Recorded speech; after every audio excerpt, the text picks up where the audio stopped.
waiting for more time to magically appear so you can finally take care of yourself, keep waiting. It's never going to happen.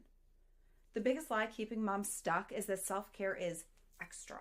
The truth, it's the price of entry for a functional life.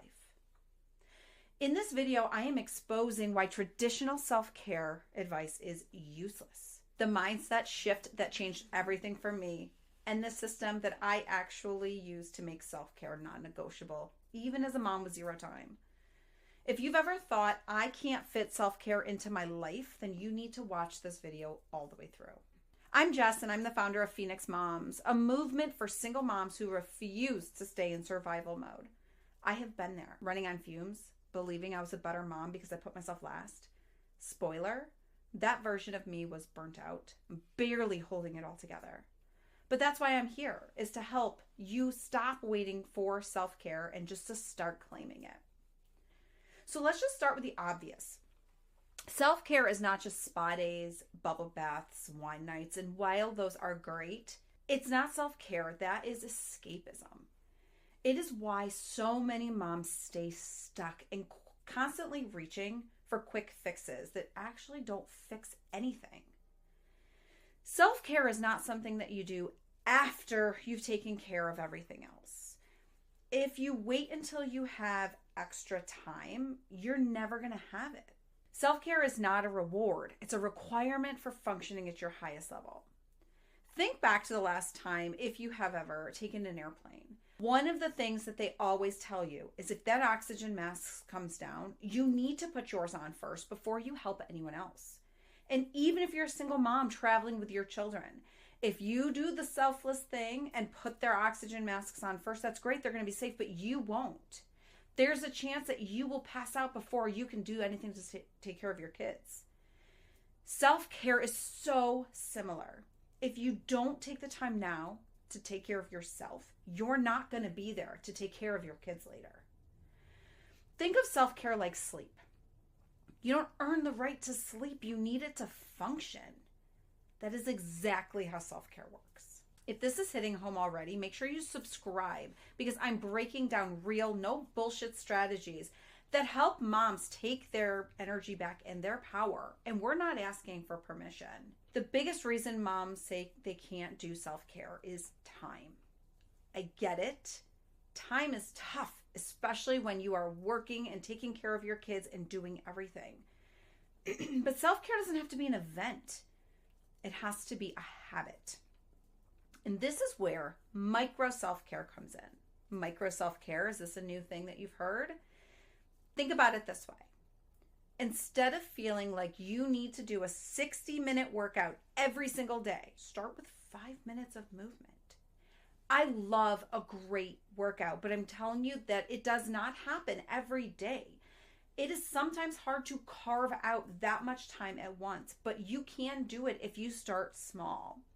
One of the things that I do, because I am a very busy mom, I am an attorney and I work a full-time job on top of all of this.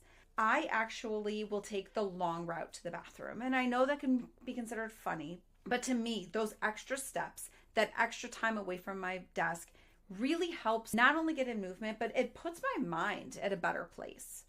I also drink 100 ounces of water every day, and people laugh, oh, you're going to drink that much water and you're going to have to use the bathroom more. Exactly. This also gives me reasons, because I'm not thinking about it. My body is helping me think about it. Get up and get more steps in. Want to meditate for 20 minutes a day? I know that sounds great, but for me, that doesn't work. I have a very hard time finding 20 minutes to just sit down and meditate. But you can take deep breaths. I actually put my deep breaths into my bathroom break. No one knows what you're doing while you're in the bathroom. Take those extra few moments and take 3 to 5 deep breaths before you continue on with the rest of your day. Instead of saying, I don't have time to read a book, there are podcasts. You can listen to books on your phone. One of my favorite things to do is while I'm driving to work, I listen to books. I love podcasts too, but I've been really into books lately. I do my self-care books, my self-help books, but I also am one of those persons who loves a good Stephen King book. Right now I'm listening to one, and that is what I listen to on my way into work. I get that little bit of self-care before I start my day. Small, consistent actions done daily are more powerful than waiting for a once-a-month self-care day. And I can guarantee you, if you put this self-care day down, you'll get to it later. It'll happen next month. These are the type of things that when you put it all together in one package, it's not going to happen. You need to start taking them little by little and doing them as daily habits. You also need to remember that self-care is a non-negotiable. Here's where most moms mess up. They are waiting for the free time instead of scheduling it. And let's be real, no one is just handing you time. You have to take it. Think about it this way. If it's on your calendar, it happens, period. You show up for work. You take your kids to their appointments. You make sure that everyone else's needs are met. But why not yours? Treat it like a doctor's appointment and one that you cannot cancel. If you wouldn't cancel your kid's checkup, why would you cancel a check-in with yourself? Here's the thing. Most moms think they need to do it all. But the secret to actually getting your time back is doing less of what doesn't matter. Think about all the things that you do during your day. And I can guarantee you there are some things that you can automate or outsource. And I know as a single mom, this is hard. We want to be in control of everything. Money's an issue. But when you talk about time versus money, you can always make more money. You cannot make more time. The time that we have is all that we're given, and you need to make the most of it. So think about these type of things. Instead of spending hours at the grocery store, especially if you have tantrumy children, can you do a grocery delivery? Even just once a month? Can you batch cook meals instead of cooking daily? This one in itself has been a savior in my household. We use Sundays as our batch cooking days. I try to plan out meals for the whole week. What can I do on Sunday just to make life easier? Usually I'm cutting up my vegetables. I am prepping my chicken that I eat. I also eat a lot of hard-boiled eggs. So I will make those on Sunday so that I don't have to worry about it during the week. Can you automate your bills doing these meal plans? Can you make a laundry routine? We do a laundry routine. My children know that every Friday, because I work from home, that is my laundry day. During my breaks and lunches, I do laundry. Decision fatigue is a real thing.